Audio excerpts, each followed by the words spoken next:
How's it going, everybody?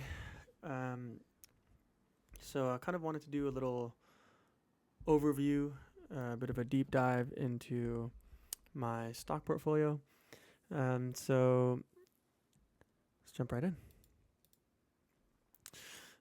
So I'm a 26-year-old Bay Area native, first generation Asian American. I started investing regularly with consistency in 2019, and my first ever stock purchase was in 2017. I was actually in high school and I purchased one Apple stock. So I've got 7 years of experience in the tech industry, and I got into tech at 19 with no degree. Although I'm about to wrap up my bachelor's degree coming this year, so I can no longer say that, sadly. Currently, I'm an IT systems engineer, and some of my hobbies include cars, basketball, lifting, and of course, investing. Here's an overview of my portfolio as of March 2025. So I've got about 223,000 total invested into the market, and that really just goes up and down depending on how the market's doing that day.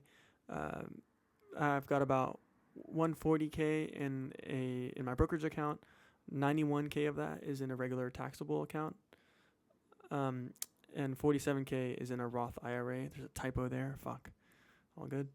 We've got about 80K in my pre-tax 401k, 3,000 in crypto. I'm not too heavy into crypto, but I've got a little bit to dabble, and then keep about 30K in cash, just to weather storms or remaining open to buying opportunities.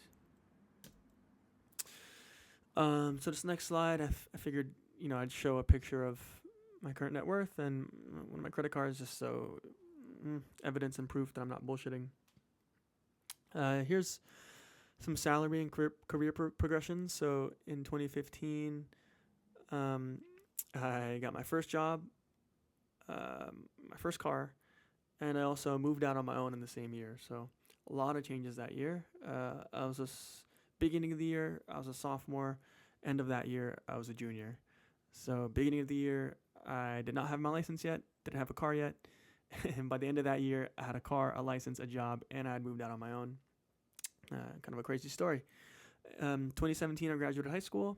That was also the same year I bought my very first stock, which would be Apple, of course. And I also entered into a tech program here in the Bay Area.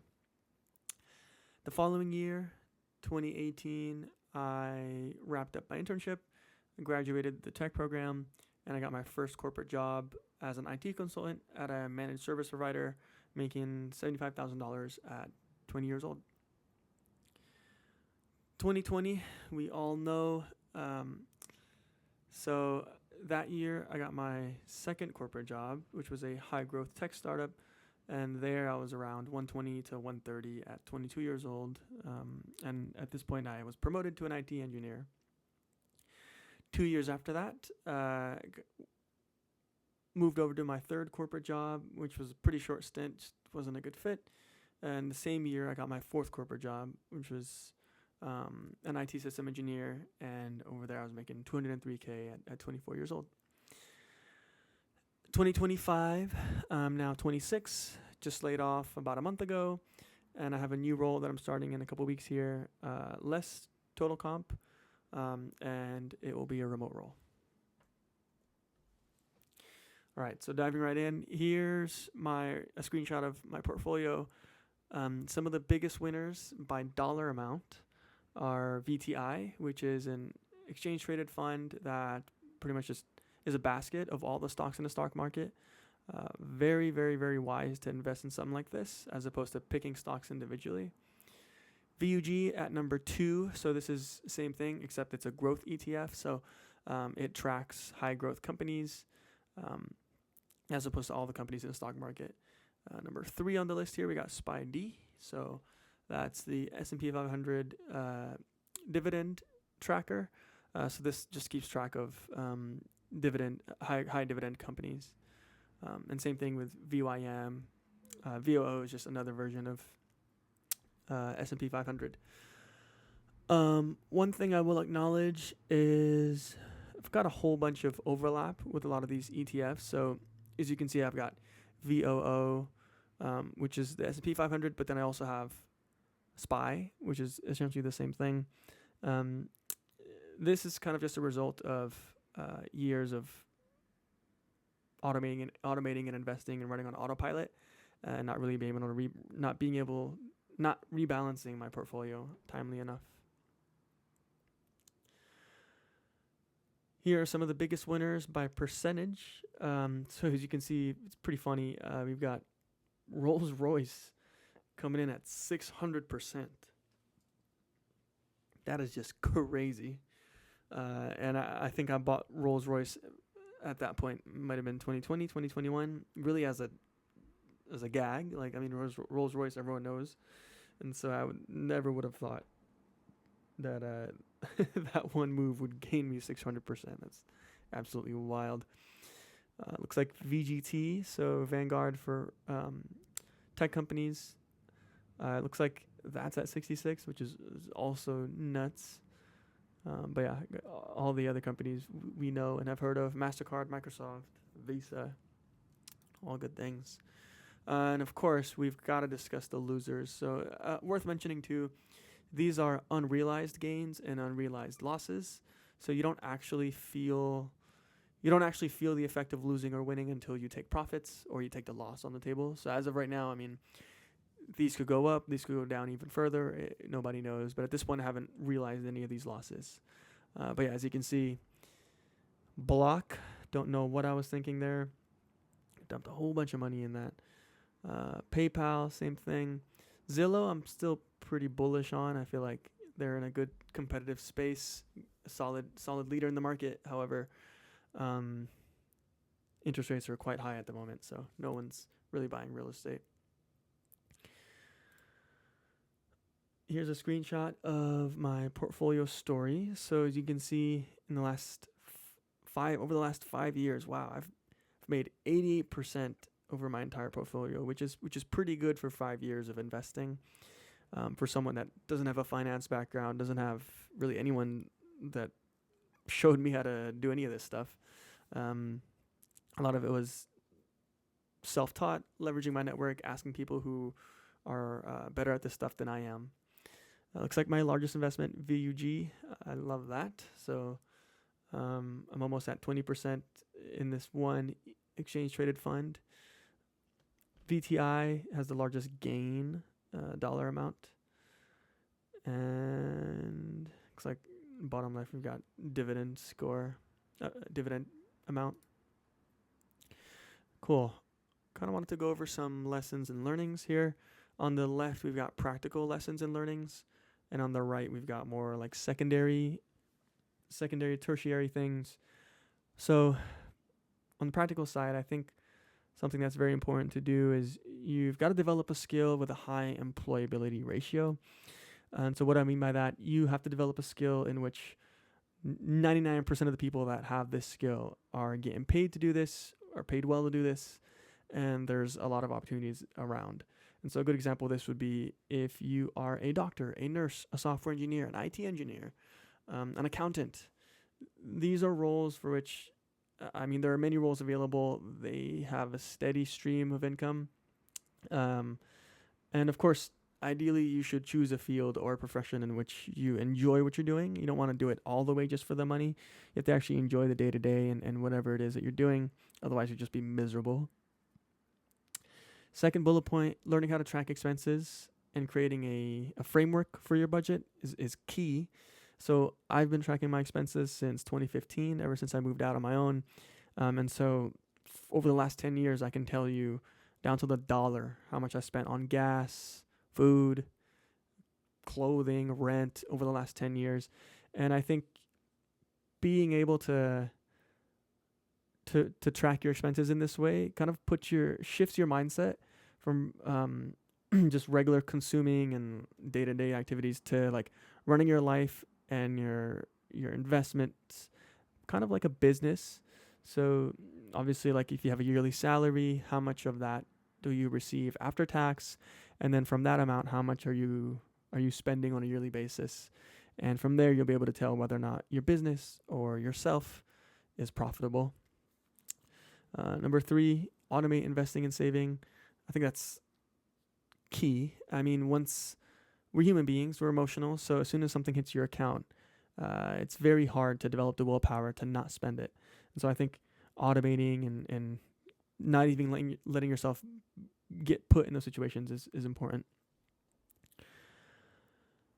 Leveraging your network. So like I mentioned earlier, I think practically speaking, there's so much we can learn from the people around us. And I think asking questions, staying curious, staying inquisitive is super, super important. Not even just when it comes to finances, but just in life. I mean, being able to hear about people's experiences, being able to hear about their journeys. There's something to be learned from everyone around us.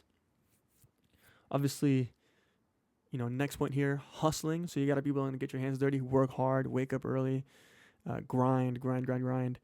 And of course, get experience, get educated, get certifications, get a degree, whatever that means for your field, for your industry. You got to stay learning, stay growing. Last 2 points here. So avoid debt, of course, no brainer. Debt is kind of like trying to swim uphill or trying to swim up a stream while you're attaching a ball and chain to your foot. It's just not very efficient. Developing a value system. So I think this is more in line when it comes to investing. So like, obviously, in my portfolio, I believe in investing in broad index funds. So like exchange traded funds like VTI, VUG, SPY. My belief is that it's better to just buy a basket of stocks as opposed to trying to find a needle in the haystack. And I follow Morgan Housel, who's a personal finance author, an entrepreneur, business person, and his teachings are pretty much all around that. Secondary things. So of course, getting 8 hours of sleep, keeping a close circle of friends and family. This is super key. I think at the end of the day, I mean, all we're looking at here is a fucking screen with numbers on it. And what does it really mean, right? Doesn't mean shit. I think what really counts and what really matters is being able to spend time, break bread, kick it with your loved ones, share memories, create memories. That's really what will lead you to have a rich life. I think having bread, having a lot of money, yeah, that is great. It enables you to live a rich life and enables you to live stress-free. But ultimately, those things don't happen and they don't mean shit if you don't have people that care about you and that love you and support you. So I'd say that's super key. I mean, exercising daily, also a given. I think, what is the point of being loaded and super rich if your body is deteriorating, your health, your mental health, your physical health, your spiritual health is just in the gutter? I mean, that sounds like a miserable life to me, right? I mean, there's that expression, there's that saying, where some people are so poor that all they have is a lot of fucking money. And that rings very, very true here. I mean, if you don't have your health, if you don't have loved ones to create memories with, what do you really have, right?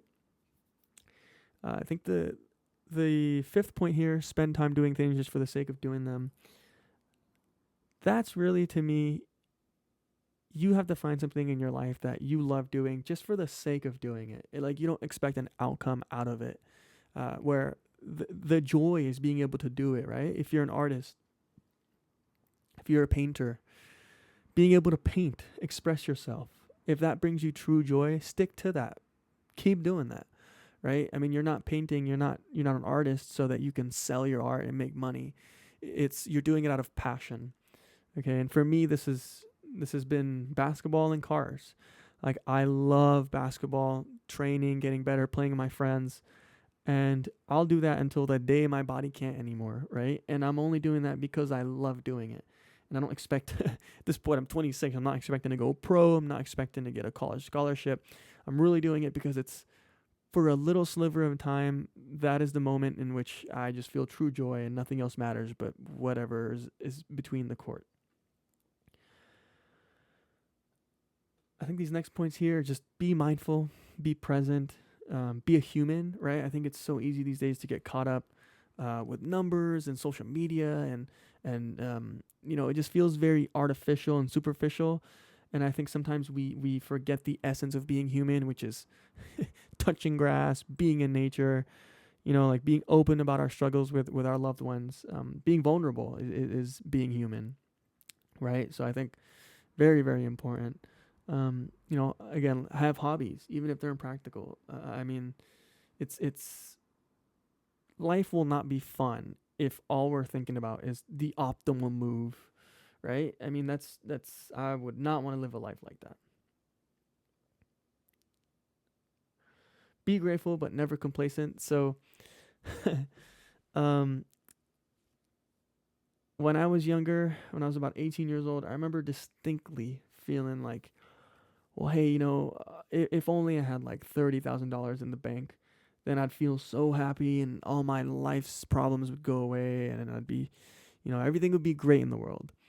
Now, I'll tell you, I blew past that 30K number shortly after I was 18, and nothing really changed. I mean, shit, I had the same problems, I had the same worries, the same anxious, overthinking thoughts at night.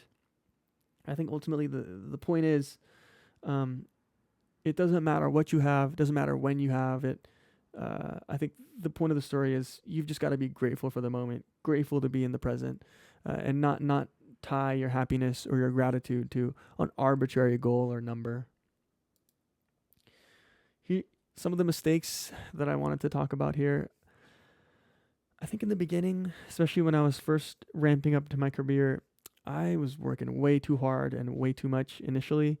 I gave up my physical health, so I wasn't lifting or working out as much as I should have been. Wasn't spending as much time with people that I wanted to spend time with. And I also think I spent way too much money on hobbies, um, especially cars, right? I mean, I tallied up all the expenses that that I've spent on cars over the last 7 years, or sorry, 10 years, and it amounts to about $90,000, which is insane to think about.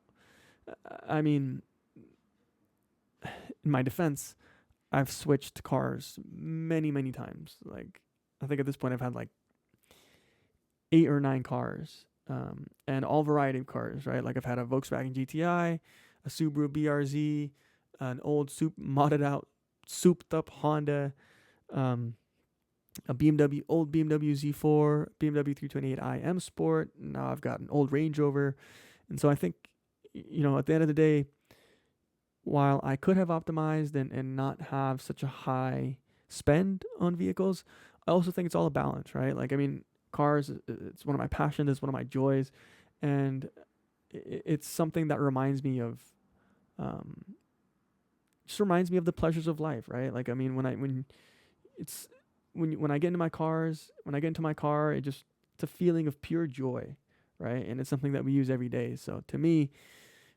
I'd rather have the cars and the experiences that I've had in my cars over the last 7 years versus the $90,000. I think another practical tip, FOMO. So, of course, 2020, 2021, one of the greatest bull runs in the history of the stock market. It was so easy to see everyone making money left and right, crypto, NFTs, meme stocks. I think I fell into some of that trap where I attempted to chase profits as opposed to just sticking to my actual values and holding long term, holding broad market index funds with conviction. And lastly, I think moving too fast, not being present, something that I've struggled with over the last couple of years. So, I mean, I blinked and all of a sudden my portfolio is at $250,000, which is insane. And I think part of the problem is when you automate everything, when everything is set up this way, it's easy to just not be mindful of the milestones and the progress, and rather just get caught up, get caught up with the future and planning and not just not being present.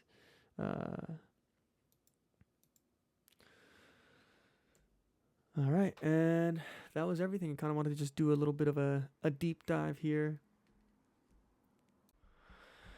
All right, so for the last portion of my portfolio review here, I kind of wanted to do a little a net worth progression check. So in 2018, I was 20 years old, and At the end of that year, I had about $3,000 across all my accounts. 2019 ended that year off 21 years old, and I had about 39K at the end of the year. And by the way, I've never really had large amounts of debt. The highest amount of debt I've had is probably for like various car loans, and even that has never amounted to more than like $20,000 at any given moment, and never had a payment higher than $400 a month. 2020, for some reason, I didn't track or record my balance, sadly, but it was somewhere between 40K and up, so we'll never know. End of 2021, I had about a little over $100,000 at the end of that year. And then the following year, 2022, I had $115,000, and that was the year that everything was really down in the market. Luckily, I held all my positions, had conviction, and then end of 2023, my balance was $171,000. 2024 balance there ended at $222,000, and then now we're in March 2025, and I've just hit $250,000. So